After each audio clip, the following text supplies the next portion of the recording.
Sarah grandissait dans une famille où la foi occupait une place centrale.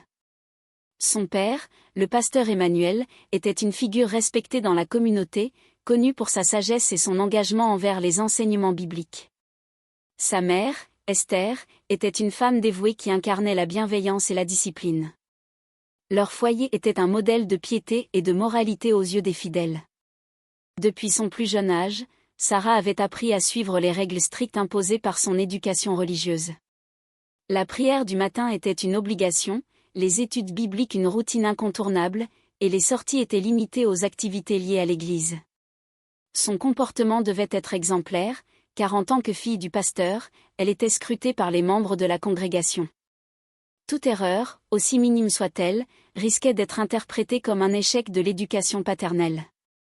Cependant, malgré cette apparence de conformité, Sarah ressentait un trouble grandissant en elle. Dès l'adolescence, elle avait commencé à remarquer qu'elle ne partageait pas les mêmes attirances que ses amies. Alors que celle-ci parlait avec excitation des garçons de leur âge, elle éprouvait une attirance différente, plus subtile mais indéniable, envers certaines filles. Cette prise de conscience la plongea dans une confusion douloureuse. Tout ce qu'elle avait appris lui dictait que ses sentiments étaient contraires aux principes religieux inculqués par sa famille. Pour échapper à ces pensées troublantes, Sarah se plongeait avant tout dans les activités de l'Église. Elle participait au chœur, organisait des groupes de prière pour les jeunes et assistait son père dans certaines tâches pastorales. Elle espérait qu'en se consacrant entièrement à Dieu, ses sentiments finiraient par disparaître. Mais au lieu de s'atténuer, son malaise ne faisait que grandir. Elle se sentait prisonnière d'un corps et d'un esprit en conflit, incapable de se confier à qui que ce soit par crainte d'être jugée. Son amitié avec Maria, la jeune engagée par sa famille, fut un des seuls réconforts qu'elle trouva. Maria était une femme douce et compréhensive, toujours prête à écouter sans juger. Contrairement aux autres membres de la communauté, elle ne semblait pas être prisonnière des dogmes religieux. Son ouverture d'esprit et sa spontanéité plaisaient à Sarah, qui se sentait libre de discuter de sujets qu'elle n'osait aborder avec personne d'autre. Maria avait grandi dans un environnement bien différent, ayant connu des épreuves dès son enfance. Elle avait développé une vision du monde plus nuancée. Elle croyait en l'importance d'être soi-même, peu importe les normes imposées par la société. Cette manière de penser fascinait Sarah. Petit à petit, elle commença à remettre en question certains aspects de son éducation. Pourquoi l'amour devait-il être dicté par des règles aussi rigides? Était-il possible que sa famille se trompe sur certains points? Malgré ces remises en question, la peur ne la quittait jamais vraiment. Chaque jour, elle se demandait ce qu'il adviendrait d'elle si ses parents découvraient la vérité. Serait-elle rejetée, expulsée de la maison, condamnée à une vie d'exil et de solitude? L'idée même de décevoir son père la hantait. Elle connaissait ses sermons par cœur et savait combien il prêchait contre tout ce qui s'écartait des normes traditionnelles du mariage et de la famille. Elle avait entendu des histoires de fidèles ayant été rejetés pour des fautes bien moindres. Alors, elle fit ce que beaucoup avant elle avaient tenté, elle refoula ses sentiments et chercha à se conformer davantage. Elle essaya de développer un intérêt pour les garçons, forçant des sourires et mimant des émotions qu'elle ne ressentait pas. Mais chaque tentative sonnait faux, et au fond d'elle, elle savait qu'elle ne pourrait pas jouer ce rôle indéfiniment. Un soir, alors qu'elle se tenait devant son miroir, elle s'observa longuement. Son reflet lui renvoyait l'image d'une jeune femme tiraillée entre son identité et les attentes qui pesaient sur elle. Les larmes montèrent à ses yeux, mais elle les retint. Pleurer ne changerait rien. Tout ce qu'elle pouvait faire, c'était continuer à avancer, espérant que, d'une manière ou d'une autre, elle trouverait une issue à ce dilemme intérieur. Les jours passaient, malgré ses tentatives de se conformer aux attentes de sa famille, Sarah ne pouvait ignorer ce qui se développait en elle. Chaque moment passé aux côtés de Maria lui apportait un sentiment de paix qu'elle ne retrouvait nulle part ailleurs.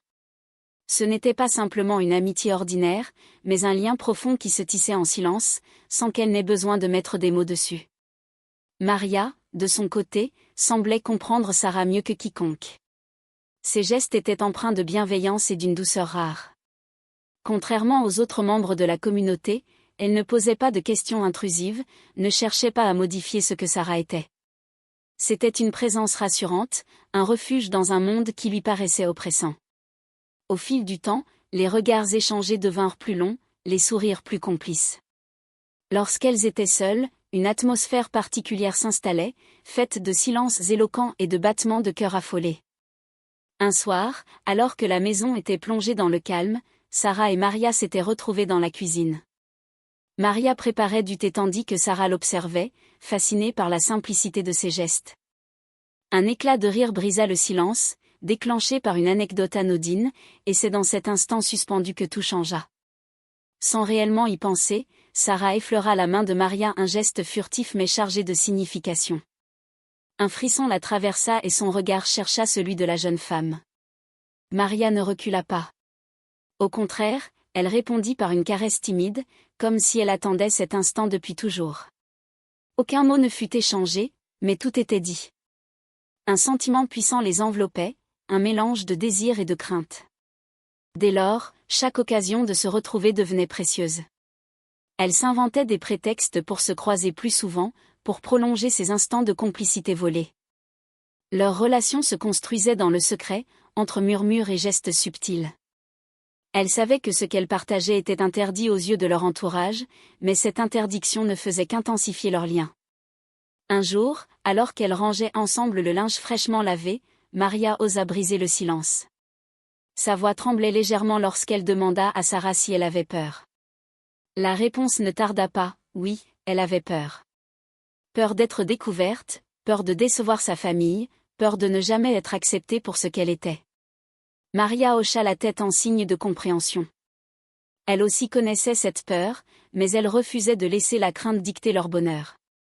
Elles commencèrent alors à se confier davantage. Maria parla de son enfance difficile, de la manière dont elle avait appris à survivre dans un monde qui ne la comprenait pas toujours.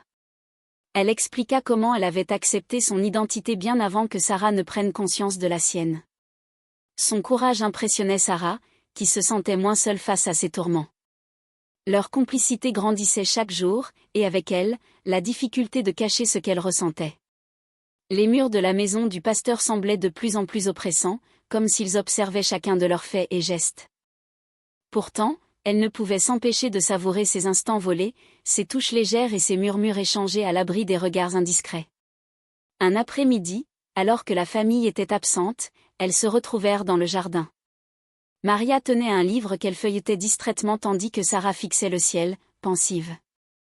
L'air était doux, chargé d'un parfum floral. Maria posa le livre et prit la main de Sarah. Ce contact ne ressemblait pas au précédent, il était affirmé, empreint d'une certitude nouvelle. Sarah sentit son cœur s'emballer. Puis elle osa enfin dire ce qu'elle gardait en elle depuis si longtemps, « Je crois que je t'aime ». Maria sourit doucement et serra sa main plus fort. « Je le sais », répondit-elle simplement. Et dans cet instant, tout sembla plus clair. Peu importaient les obstacles, peu importaient les jugements, ce qu'elle ressentait était réel, profond et inaltérable. Mais l'euphorie de cet aveu ne dura pas. Elle savait que la clandestinité de leur relation ne pouvait pas durer éternellement. Un danger planait sur elle, celui d'être découverte, celui d'affronter la colère et l'incompréhension de leur entourage. Pourtant, pour la première fois de sa vie, Sarah se sentait vivante, entière, prête à affronter l'avenir quel qu'il soit. Ce jour-là, tout bascula. Sarah et Maria, trop confiantes dans leur discrétion, avaient baissé leur garde. La maison était silencieuse, l'après-midi paisible, et elle pensait être seule. Dans la chambre de Sarah, elle s'était laissée emporter par un moment de tendresse, ignorant les risques d'une découverte. Mais le destin en avait décidé autrement. La porte s'ouvrit brusquement et un cri étranglé retentit. C'était Esther, la mère de Sarah. Son regard se figea, choqué, incapable de comprendre ce qu'elle voyait. Pendant quelques secondes, un silence glacial s'installa, comme si le temps s'était arrêté. Puis tout explosa. Une vague de colère et d'indignation se déversa dans la pièce. « Sarah, comment oses-tu » La voix de sa mère tremblait autant de rage que de douleur. Sarah et Maria se redressèrent immédiatement, prises de panique. Les mots manquaient, la honte et la peur paralysaient leur corps. Maria, le visage blême, baissa les yeux tandis que Sarah tentait d'articuler une explication. Mais que pouvait-elle dire ? Que pouvait-elle justifier face à une mère dont le monde venait de s'effondrer sous ses yeux ? Esther quitta précipitamment la pièce, appelant à voix haute le pasteur Emmanuel. L'homme arriva en courant, son visage marqué par l'inquiétude. Lorsqu'il vit sa femme bouleversée, il la prit par les épaules et lui demanda d'une voix grave ce qui s'était passé. D'une main tremblante, elle désigna la chambre de leur fille. Sans hésiter, Emmanuel poussa la porte et découvrit Sarah et Maria, toujours debout, encore sous le choc de la découverte. Le regard du pasteur se durcit aussitôt.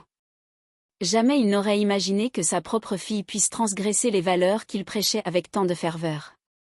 Sa voix, lorsqu'il prit la parole, était empreinte d'une sévérité glaciale. « Explique-moi immédiatement ce qui se passe ici. » Sarah ouvrit la bouche, mais aucun son n'en sortit. Elle savait que, quoi qu'elle dise, elle serait jugée, condamnée. Maria, sentant l'urgence de la situation, prit son courage à deux mains et tenta d'intervenir. « Pasteur, ce n'est pas ce que vous croyez. » Mais Emmanuel l'interrompit d'un geste brutal. « Silence, tonna-t-il. Toi, tu n'as rien à dire. Je veux entendre ma fille. » Sarah baissa la tête, sentant des larmes brûlantes lui monter aux yeux. « Papa, je suis désolée, » murmura-t-elle d'une voix brisée. Mais ses excuses ne suffisaient pas. Son père voyait en elle une trahison, une honte insoutenable. « Désolée ? Après tout ce que nous t'avons appris, tu oses salir notre maison de cette abomination ?» Il se tourna vers Maria avec un regard rempli de fureur. « Tu es une corruptrice. Comment as-tu osé souiller ma fille ?» Maria voulut protester, mais Sarah prit sa main pour la calmer. Elle savait que rien ne pourrait apaiser la colère de son père à cet instant. Son hôte venait de s'écrouler et il ne pouvait voir qu'une seule chose, la déchéance de sa propre fille. Le pasteur Emmanuel se redressa, comme s'il tentait de retrouver son autorité. « Maria, tu quittes cette maison immédiatement. » Il désigna la porte sans même lui laisser le temps de répondre. Maria hésita, cherchant le regard de Sarah. Cette dernière, dévastée, lui serra la main une dernière fois avant de la lâcher. Maria ramassa précipitamment ses affaires, son cœur battant la chamade. Avant de partir, elle jeta un dernier regard à Sarah, un regard rempli de tristesse et d'impuissance. Puis elle disparut. Une fois Maria partie, Sarah dut faire face à ses parents. Sa mère pleurait, secouée par l'émotion, tandis que son père lui lançait des regards lourds de reproches. « Tu vas nous faire honte devant toute la communauté, » murmura-t-il, plus pour lui-même que pour sa fille. « Tu es la fille d'un pasteur. Comment peux-tu piétiner notre foi ainsi ?» Sarah, bien que brisée, sentit une pointe de révolte monter en elle. Elle avait toujours vécu sous le poids des attentes de son père, sous le regard scrutateur de la congrégation, mais jamais elle n'avait eu le droit d'être elle-même. Était-ce donc cela, la foi ? Une cage où elle devait ignorer son propre cœur pour satisfaire les exigences des autres ? Elle prit une profonde inspiration, puis leva enfin les yeux vers son père. « Papa, je n'ai jamais voulu te décevoir, mais je ne peux pas changer qui je suis. » Ces mots résonnèrent dans la pièce, lourds de sens. Mais au lieu d'apporter de la compréhension, ils ne firent qu'attiser la colère de son père. « Assez, » hurla-t-il. « Je ne veux plus entendre de telles absurdités. Tu vas prier, demander pardon à Dieu et oublier cette hérésie. » Sarah savait que rien ne changerait son père à cet instant. Il était trop enraciné dans ses convictions, trop aveuglé par sa foi pour voir l'amour et la sincérité derrière ses actes. Elle baissa la tête, épuisée, incapable de se battre davantage pour l'instant. La nuit qui suivit fut longue et douloureuse. Sarah resta enfermée dans sa chambre, en proie à des pensées sombres. Sa mère passa devant la porte plusieurs fois, hésitant à entrer, mais n'osa pas. Seul son père était intransigeant. Pour lui, il n'y avait qu'une seule solution, ramener Sarah sur le droit chemin, coûte que coûte. Mais Sarah savait, au fond d'elle, qu'elle ne pouvait plus reculer. La vérité était sortie et plus rien ne serait jamais comme avant. Le lendemain matin, Sarah se réveilla avec une boule au ventre. Elle savait que sa vie ne serait plus jamais la même. La maison familiale, autrefois un refuge, lui paraissait maintenant une prison où chaque regard posé sur elle portait un jugement silencieux. Son père l'évitait, sa mère oscillait entre la tristesse et l'incompréhension, et la tension dans l'air était palpable. Le pasteur Emmanuel avait pris une décision irrévocable. Après une discussion animée avec sa femme, il annonça à Sarah qu'elle devait suivre une retraite spirituelle dans un centre religieux afin de se purifier et de retrouver le droit chemin. Son cœur se serra en entendant ces mots. Tout son être se rebellait contre cette idée, mais elle savait que toute résistance serait vaine. Elle se confrontait à une force bien plus grande qu'elle. La veille, après le départ précipité de Maria, Sarah avait senti un vide immense s'installer en elle. Mais ce matin-là, en voyant son sac déjà préparé par sa mère, elle comprit qu'elle devait faire un choix, accepter de se laisser briser ou trouver la force de se reconstruire. Le voyage jusqu'au centre spirituel fut long et silencieux. Le bâtiment austère se dressait au milieu d'une campagne isolée, entouré de hauts murs qui semblaient couper le lieu du reste du monde. À peine arrivée, Sarah sentit son estomac se nouer. On lui expliqua rapidement les règles: prière matinale obligatoire, méditation prolongée, lecture imposée des Écritures et des séances de confession où elle devait admettre ses fautes. Les premiers jours furent un cauchemar.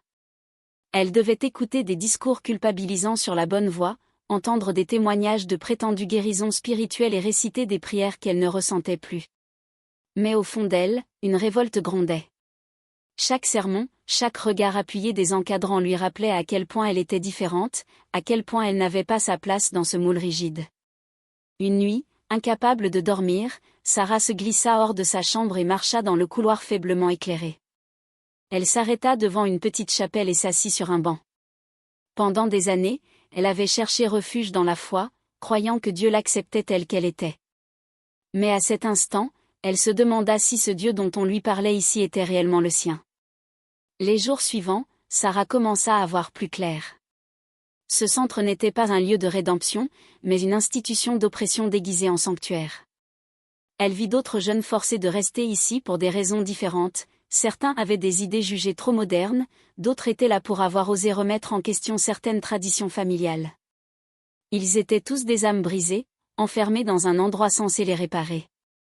Un soir, alors qu'elle discutait discrètement avec une jeune femme prénommée Lina, elle découvrit qu'il existait un moyen de quitter cet endroit. Lina, qui était là depuis des mois, avait entendu parler d'un ancien pensionnaire qui avait réussi à s'enfuir et à refaire sa vie ailleurs. L'idée fit naître une étincelle d'espoir en Sarah. Avec l'aide de Lina, elle élabora un plan.